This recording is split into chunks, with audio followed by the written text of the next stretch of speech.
여호와께서 이 모든 말씀을 산 위 불 가운데 구름 가운데 흑암 가운데에서 큰 음성으로 너희 총회에 이르신 후에 더 말씀하지 아니하시고 그것을 두 돌판에 써서 내게 주셨느니라.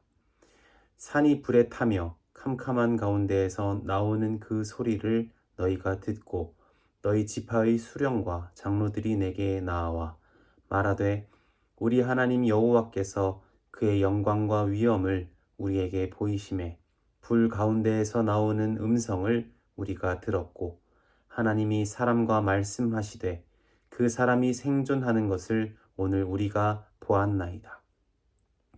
이제 우리가 죽을 까닭이 무엇이니이까? 이 큰 불이 우리를 삼킬 것이요 만일 우리가 우리 하나님 여호와의 음성을 다시 들으면 죽을 것이라. 육신을 가진 자로서 우리처럼 살아계시는 하나님의 음성이 불 가운데에서 바람을 듣고 생존한 자가 누구니이까?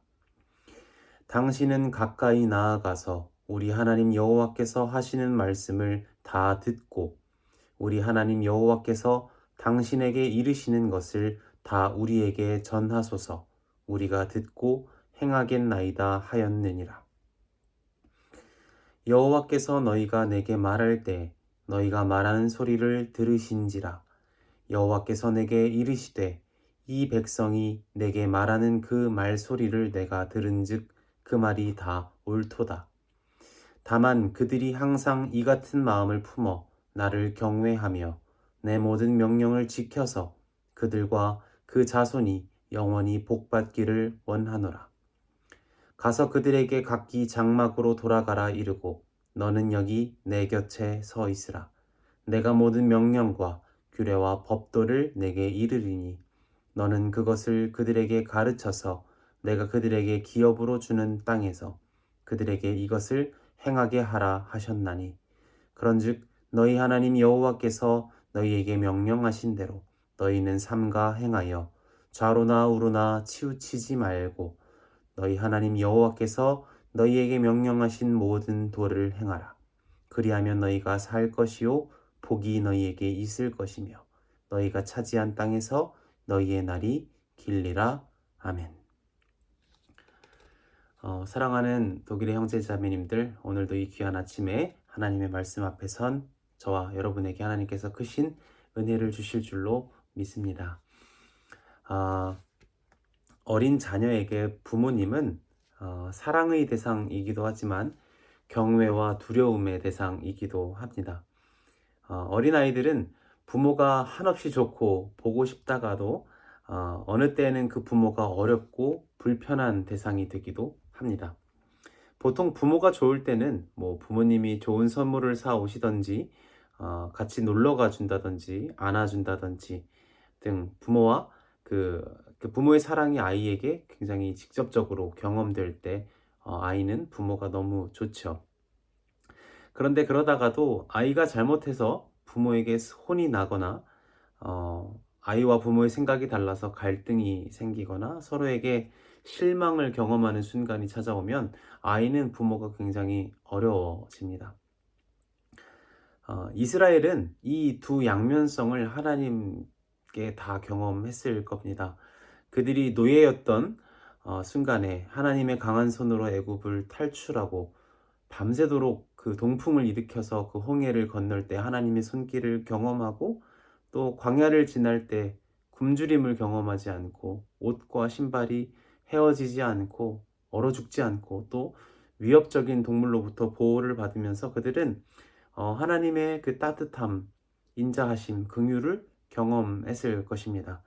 그리고 하나님께서 이스라엘과 언약을 맺으시고 또 하나님께서 이스라엘에게 규례와 또 계명들을 주실 때 엄히 그들을 가르치실 때는 그들이 하나님을 두려워하게 됐을 것입니다. 또 어렵게 하나님을 마주하게 되었을 것입니다. 그러니까 제가 말씀드리고 싶은 것은 어느 한쪽만 하나님의 모습이 아니라 우리가 경험하는 하나님은 부모를 경험하는 것처럼 양면의 모습이 다 있다라는 것입니다. 그 둘 다 하나님께서 그 백성을 지극히 사랑하시는 모습이라는 것을 우리가 기억해야 합니다. 자녀를 사랑하는 부모는 마땅히 자녀에게 마음껏 자신의 사랑을 베풀기도 하지만 혹은 반대로 엄하게 혼을 내기도 합니다. 그 자녀가 건강하게 자랄 수 있도록 규칙과 약속을 맺기도 합니다. 우리는 이 두 가지를 모두 경험하게 됩니다. 그리고 이 두 가지 모두 베풀게 됩니다. 어느 한쪽만 있게 되면 문제가 생깁니다. 늘 포용하고 이해만 해줘도 문제가 생기고요. 늘 혼만 내도 문제가 생기는 겁니다. 부모는 자녀의 건강을 위해서 그의 삶의 구석구석을 면밀하게 살피고 그 자녀에게 어떤 것이 지금 더 좋을지를 판단해서 자녀를 대합니다. 좋은 것과 나쁜 것을 구별해서 자녀가 취할 수 있도록 가르치는 것이 부모의 몫일 것입니다. 하나님은 이스라엘을 구원하시고 친히 그들과 언약을 맺으셨습니다. 나는 너희 중에 행하여 너희 하나님이 되고 너희는 내 백성이 될 것이다 라고 말씀하십니다. 보잘것없는 노예들을 구원하셔서 친히 그들의 하나님이 되십니다. 보잘것없는 종들을 구원하셔서 너희가 내 백성이라고 말씀하십니다. 하나님은 그 노예들을 아무것도 가진 것 없는 그 보잘것없는 그들을 품에 안으십니다. 하나님은 그들을 꼭 끌어안고 그 광야의 길을 모두 지나십니다. 그렇다고 하나님은 그들의 연약함을 가리기만 하시지 않습니다. 하나님은 분명히 너희가 내 백성이고 내가 너희의 하나님이기 때문에 너희와 언약을 맺고 분명히 그들이 지켜야 할 규칙 그리고 계명을 주십니다. 하나님은 그들이 계명을 어길 때 그들이 규칙에서 벗어날 때 엄히 꾸짖기도 하시고 혼을 내기도 하십니다. 이 모든 것이 그 백성을 사랑하시기 때문인 것이지요. 하나님은 그 이스라엘 민족, 그 각자의 구석구석 깊은 곳까지 살피시고 혼도 내시고 사랑도 주시는 분이십니다. 하나님께서 우리와 언약을 맺으시고 우리에게 말씀하시고 가르치시는 이유도 바로 이 이유에 있는 것입니다. 제가 어릴 때 되게 인상 깊게 들은 이야기가 하나 있는데 아마 다들 아실 겁니다. 청개구리 이야기 아시죠? 그 청개구리 이야기를 보면 엄마 말에 무조건 반대로만 행동하는 개구리가 나옵니다.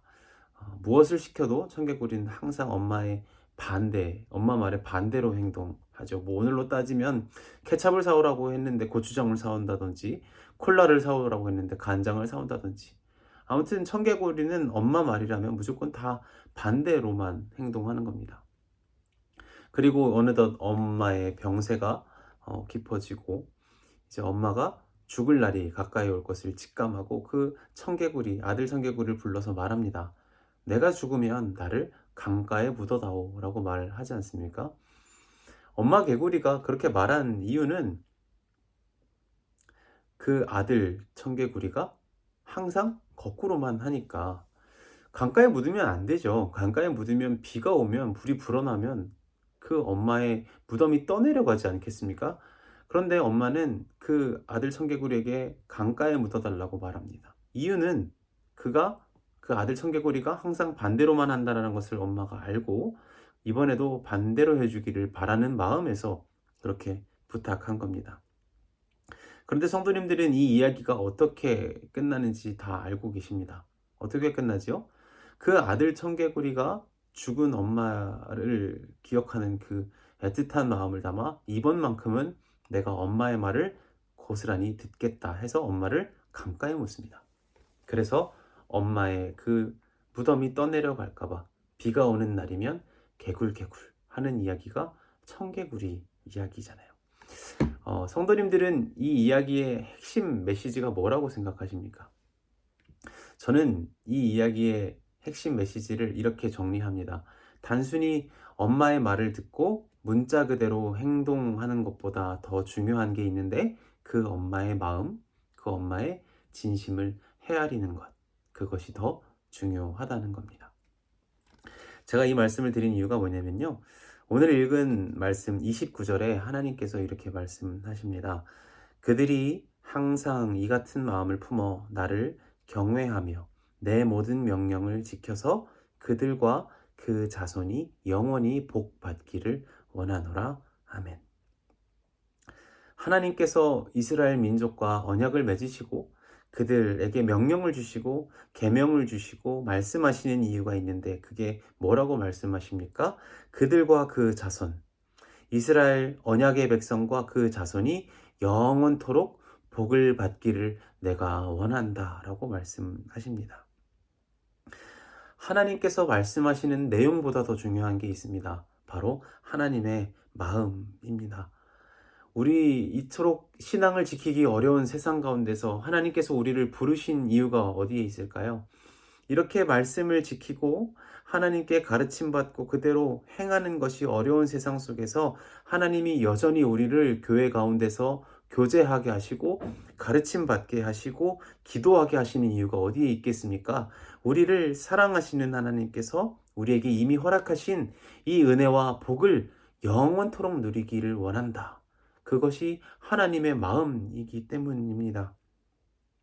우리가 하나님의 이 마음을 잊어버리면요, 어느새 우리의 마음은 차갑게 식어버리고 우리가 지키는 계명과 말씀들은 그저 겉모습만 화려한 종교 전통에 불과하게 됩니다.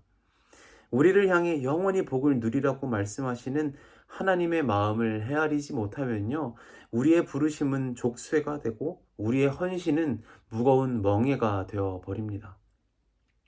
우리를 자유인으로 부르셨는데 다시 노예가 되는 것입니다.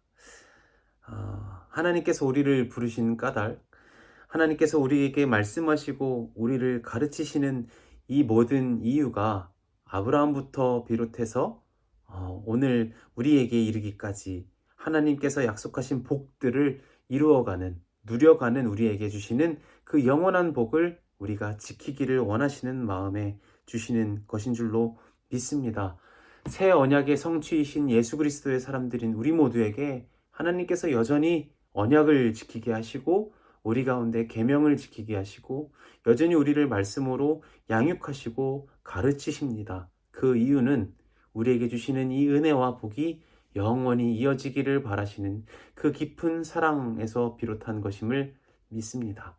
바라기는 이 놀라운 하나님의 마음과 생각을 깨닫고 살아가는 복된 하루가 되시기를 주님의 이름으로 간절히 축복합니다. 기도하겠습니다. 놀라우신 하나님 감사합니다. 오늘도 우리가 하나님의 언약의 사람들로 하나님의 말씀을 듣는 자들로 살아갈 수 있게 해주셔서 감사합니다. 언젠가 하나님은 우리에게 따뜻한 모습이시기도 하지만 언젠가 하나님은 우리에게 불편하시기도 또 어렵기도 두렵기도 한 당신이십니다. 그럼에도 우리가 잊지 않기를 원하는 것은 하나님이 우리를 지금부터 영원까지 사랑하시며 우리가 영원토록 하나님의 복을 누리기를 원하시는 줄로 믿습니다. 바라기는 오늘 말씀을 묵상한 우리 모두가 하나님의 영원한 복을 누리며 살아가는 복된 하루가 되게 하여 주시옵소서. 모든 것에 감사드리며 거룩하신 예수님의 이름으로 기도드렸습니다. 아멘.